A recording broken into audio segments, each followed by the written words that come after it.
Hi, everybody, and welcome to the next version of our quarterly brief in HIV medicine.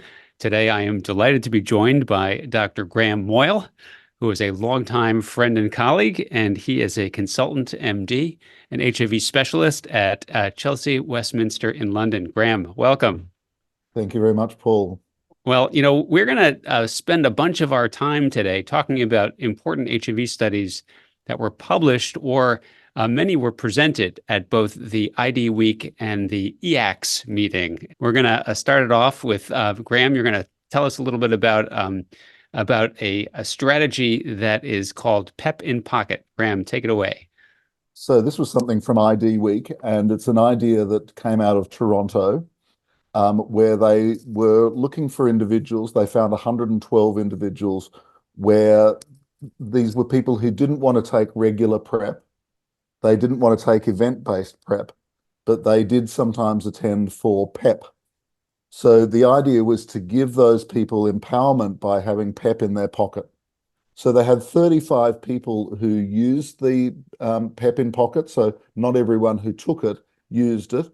And then some of those people used more than one course. They didn't have any seroconversions during the course of that. They did have some people who dropped out and said, actually, I think I'd rather be on PrEP, and that they had 12% of individuals who experienced other sexually transmitted infections during the course of follow-up. But I think it was, quite an empowering take on PEP as we try and demedicalize PEP and PrEP, give the power into the patient's hands. And this is a great way of doing it. And it also takes pressure off sexual health clinics in terms of, people attending for emergency access. Yeah. On the topic of prevention, I do want to mention a paper published in CID, and it's actually a very important study because it looks at the incidence of HIV drug resistance in newly diagnosed individuals in New York City from 2015 to 2022, and then looking at whether being on PrEP with TDF FTC or TAF FTC is a risk factor for resistance at diagnosis. And so among those people diagnosed in that period of time, 4,000 or so had an available genotype for review. And what the investigators were able to report is that there were about 2% who had transmitted drug resistance possibly related to PrEP, because that was the M184V mutation. And that's a little bit higher than historical precedent, where it's usually about 1%, but 2% is still a relatively small number. But when you look at the risks for having M184V at diagnosis, recent use of PrEP was a significant risk. So 7 times higher in people with recent use of PrEP to have M184V at diagnosis than people who didn't use PrEP. But, I do think that we should take this in the context of overall the risk of getting resistance from being on PrEP is low, but it is an important one just for people to understand that if someone has a history of being prescribed PrEP, they're more likely to have M184V at diagnosis. I want to now switch to antiretroviral therapy studies. And Graham, you're going to start us off with a study that was presented at EACS, Duetto. Yes, so this really all starts in Boston, this story, because it starts with Cal Cohen's photo study, 5 days on, 2 days off. Ancient history. Exactly. So we've had approaches such as there was an Italian study called Dodo, which was day on, day off. Mm-hmm. In France, they did the Quattro study published in the Lancet HIV last year, which included around 500 people on 3 or 4 drug regimens that were randomized to 4 days on and 3 days off. And these are consecutive days of dosing. And in that study, they found that the 2 regimens performed similarly to each other. So the Duetto study was the next step on from that, looking at 2 drug regimens. So they had 433 people in total, about half, 219, randomized to 4 days on, 3 days off, and the other ones onto continuous therapy as they'd been taking before. Now, the study was followed through 48 weeks, and it wasn't stopped by a data and safety monitoring board, but it was abandoned when they looked at the 48-week results because there'd been 8 failures in the intermittent therapy group and no failures in the continuous therapy group. I think these studies are interesting in terms of telling a story about how much non-adherence one can get away with in clinical practice, but they're certainly not something that are things that should be routinely done in clinical practice. And so that they're experiments that have tested the limitations of treatment. And in the case of Duetto, has demonstrated that there are considerable limitations if one goes down to about 50%, 57% adherence with 4 days out of 7 taken. Yeah, I mean, this actually allows me to mention a study at ID Week that suggested something similar, not with the 2 versus 3 drugs, but with bictegravir, FTC-TAF versus dolutegravir 3-drug regimens.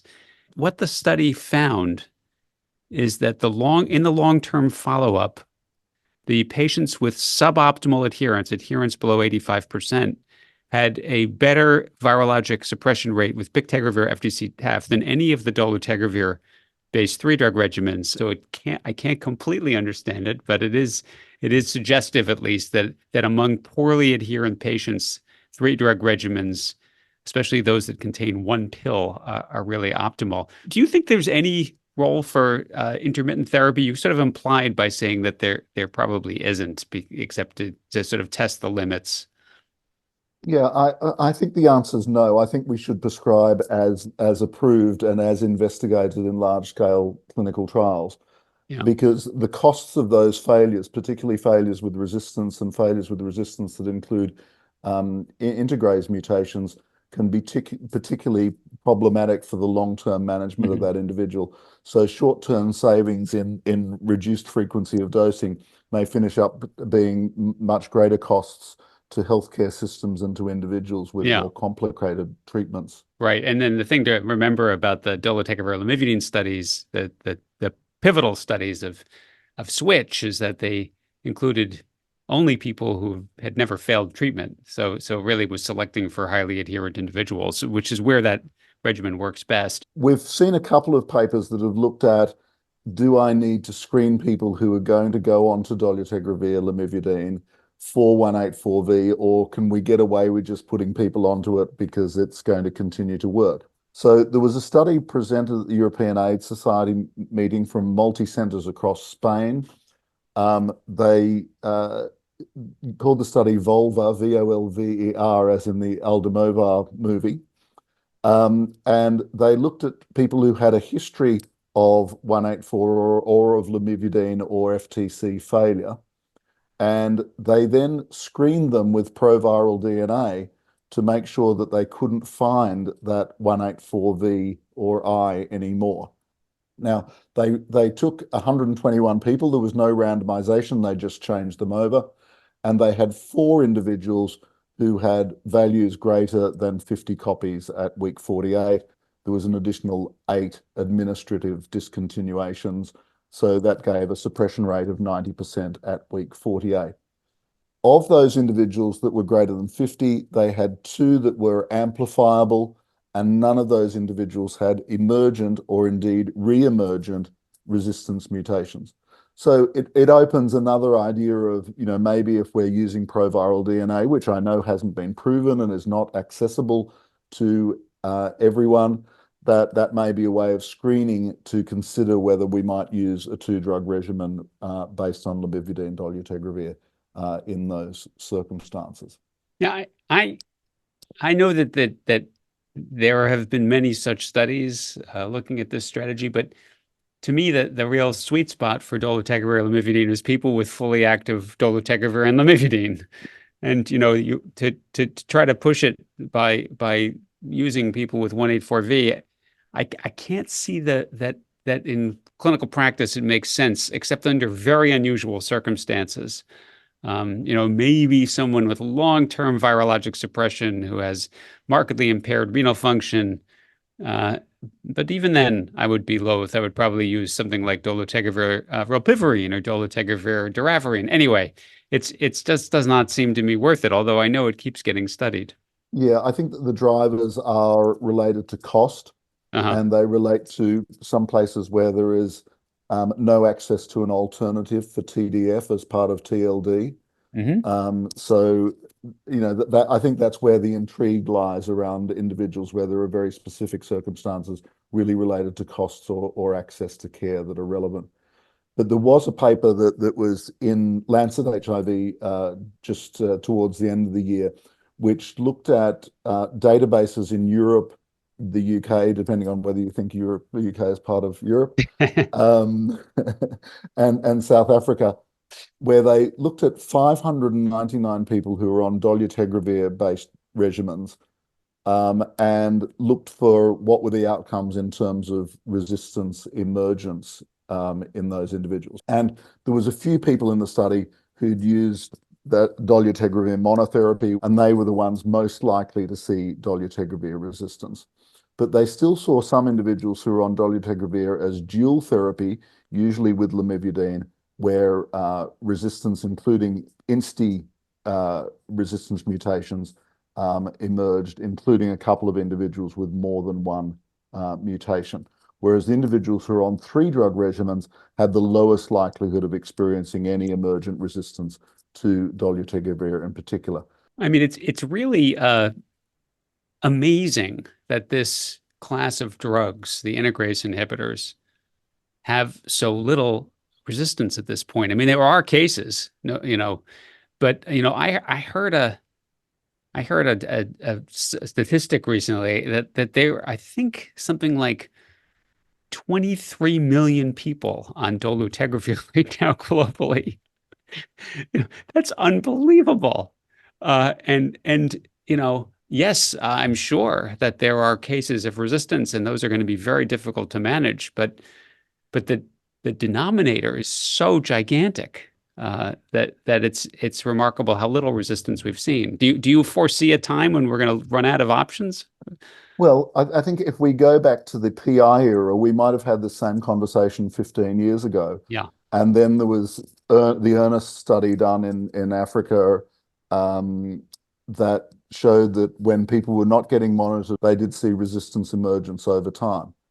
The other thing, of course, is that if we see widespread use of cabotegravir as PrEP, how many people are going to then start to have resistance at the time of viral acquisition because of cabotegravir PrEP discontinuation or failure, that may then also influence the effectiveness of Hmm. dolutegravir-based regimens Yeah.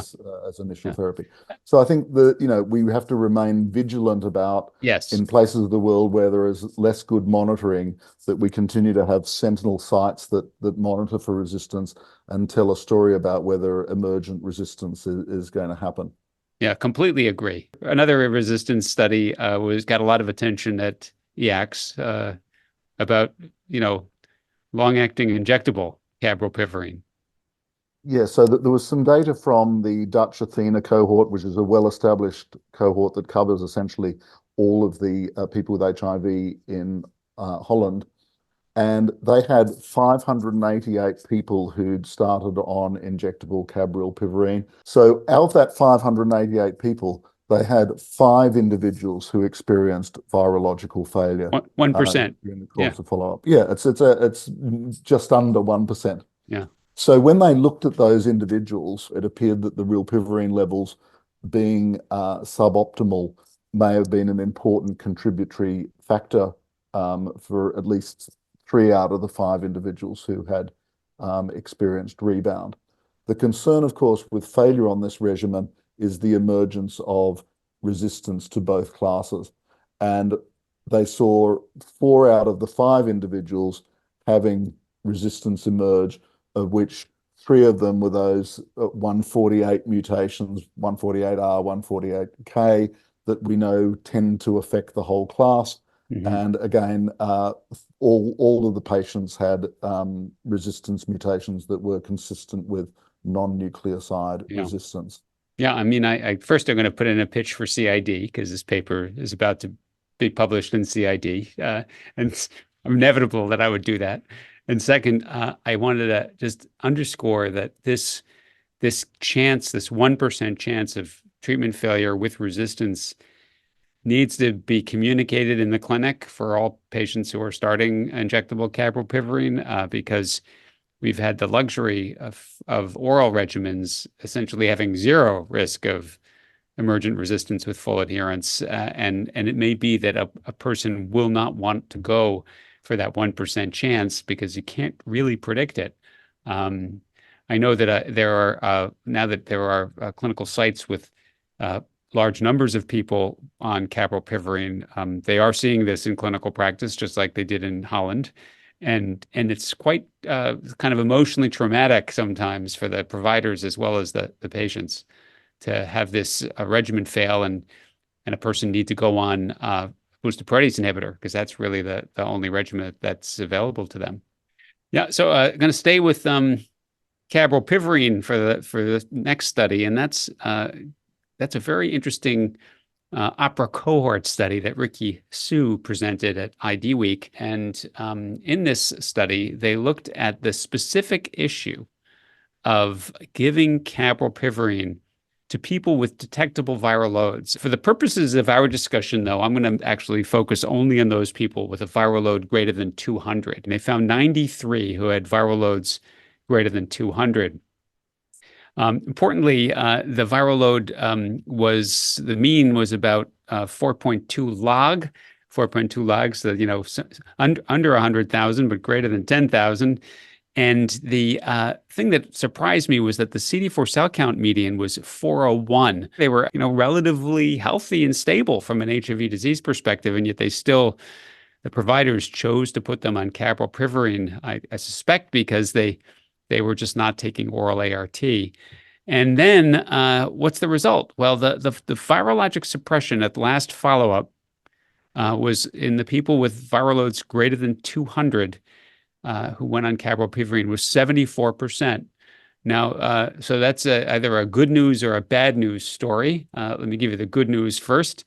The good news is that these are people whose viral loads were not suppressed when they were taking oral ART or were supposed to be taking oral ART. So that's the good news. The bad news is, a 25% failure rate could have resistance consequences that are quite significant, which we've just discussed. There was not a lot of information presented on resistance, in fact, none. And so I would say this is just a further evidence that captopril can lead to viral suppression, even among people who are viremic. But to editorialize, I don't think we should be doing this to people with CD4 cell counts of 400. This really should be a kind of last-ditch effort for people otherwise not able to take oral ART who are at high risk of HIV disease progression. Just curious whether anecdotally in your site you've got anyone who meets these criteria of being viremic and going on captopril? No, we've specifically screened that out, and we've had that discussion at our treatment planning clinic that this is not something we're going to do in the absence of proper supportive evidence from a controlled study. We're going to switch off of ART studies, and you're going to lead us off by discussing our first comorbidity study. Yes, so there was some data reported from the Copenhagen HIV cohort. They've chosen a Beach Boys song for their title, which is Kokomo. And they looked at coronary plaque screening.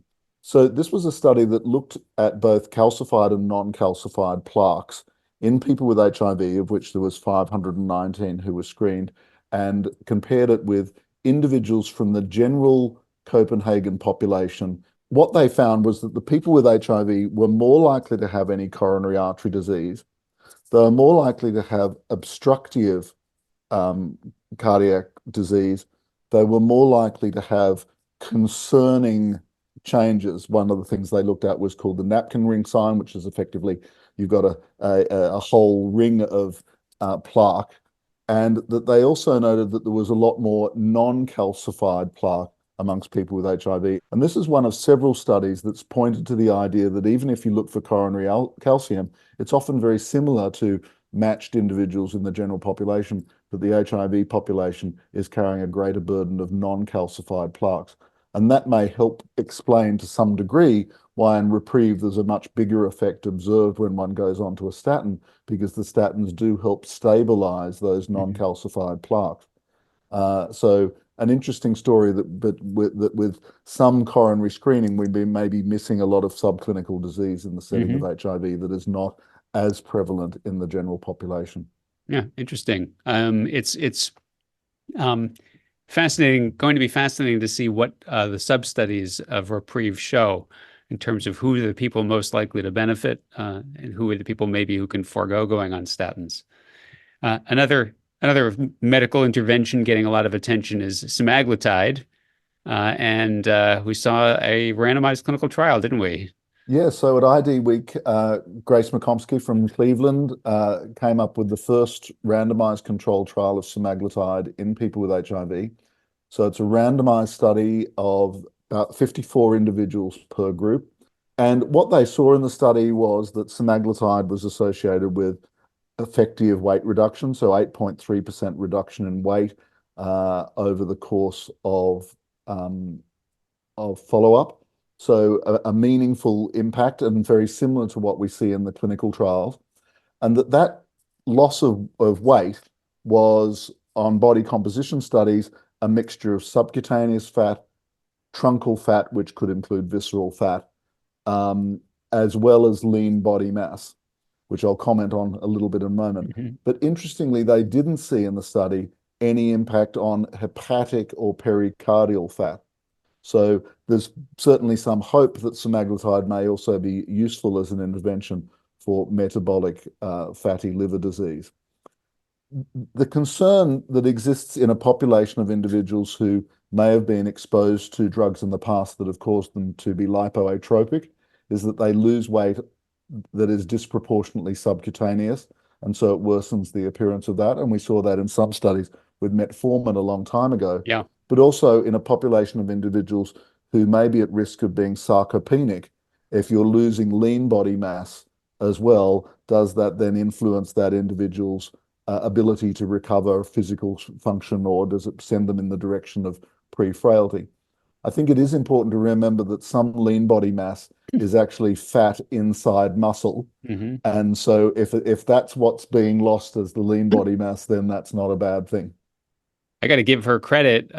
This is a really important study because most of the reports of semaglutide in people with HIV are really observational, and this really can really give us a sense of what to expect as this drug and drugs like it get used more often. We've been talking about weight gain for the last few years, and it was really refreshing that none of these conferences had much at all about weight gain. Um, but we did have the other type of weight loss intervention, which is bariatric surgery. So there was a case series reported from Nijmegen in the Netherlands, which looked at 27 people with HIV, matched them with controls in the general population, compared with Grace's study, where the average BMI was about 32. These were people with an average BMI of about 41, Mm. but they saw very similar amounts of weight loss 1 year post-surgery to the uninfected controls. And then there was a recent paper that looked at a short case series of 8 individuals and a review of the literature around weight loss with bariatric surgery, again, reporting that it was quite similarly effective to people in the general population. So for those individuals who fail or can't tolerate the GLP-1 products or the combination products that come out, such as tirzepatide, then bariatric surgery does remain a good choice that is very effective at causing quite substantial amounts of weight loss. In this case, it was 89% of individuals had a 20% weight loss. Well, I'm going to now talk about, again, go back to talking about bictegravir FTC-TAF and dolutegravir lamivudine, because that same opera cohort that I mentioned earlier presented data on uh, literally thousands of people switching to either bictegravir FTC-TAF or to dolutegravir lamivudine. And by all, any HIV specialist would tell you that the reasons for switching to those two are got to be different. First of all, virologic suppression was very high in both arms. These are already virologically suppressed people. discontinuations were more common in the dolutegravir lamivudine arm. And that is probably, I'm trying to figure out why. The bottom line is there was just a grab bag of reasons why people were switched off of dolutegravir lamivudine, and that may explain why it was not given as consistent or not continued as consistently as bictegravir FTC TAF. And not surprisingly, the people going on bictegravir FTC TAF had, um, lower CD4 cell counts, more virologic failure, et cetera, but they also had better renal function. So just an observational study kind of confirming what we already kind of know about those two regimens, which are right now the two most commonly used regimens, at least in the United States. Going to wrap up with a couple of other complications that we see, infectious complications. One is syphilis. It's certainly very common in our patients with HIV, especially those who've acquired HIV sexually. And, believe it or not, there's been a controversy here in the United States whether early syphilis should be treated with 1 shot of benzathine penicillin or 3 shots, or 3 doses, I should say, of 2.4 million units. Well, finally we have a randomized clinical trial, and it looks like 1 shot was just as good. And there was a high proportion of the participants in this study who had HIV. So I think it's applicable across the HIV positive and HIV negative populations. Now, Graham, you told me when I discussed this study with you that nobody questions this in Great Britain. You all accept the 1 is just as good as 3. Yep, I can't remember now when we were giving more than at least for early syphilis, when we were giving more than 1 shot. The other study I wanted to mention was a kind of systematic look at using anal pap smears in a clinical practice. This was actually done at Yale New Haven in their HIV program. First, they found that the men who have sex with men who were in this program had a very, very low follow-up, and that the anal pap smear in particular performed really terribly. I have to say, this is very much in concordance with our experience, which is that we do these studies, but the test performance is so poor that one thinks that we should either be referring all at-risk MSM for high-resolution endoscopy at some interval still to be determined, or we should just stop doing anal pap smears, because they had in this study a very high rate of unsatisfactory results and then low rates of detection of high-grade lesions. So, I'm not convinced that this is the right screening test, but I got to tell you, it's very widely done in clinical practice. I appreciate that a bad workman blames his tools, but I think it's also that we're trying to adapt a technique that is designed for a cervix, over to a rectum, and that we're not necessarily using the right tool for the job. No, that's some place that we really need to improve, because as I tell our ID fellows who want to know about this, I say, it's really hard to have a good screening test for cancer. Proving that they actually work and don't do more harm than good is very difficult. So anyway, Graham, that was a great discussion. I want to thank you for joining me at this quarterly brief, and we hope to have you back in the future to discuss more studies. That would be lovely. Thank you, everyone. Thank you, Paul.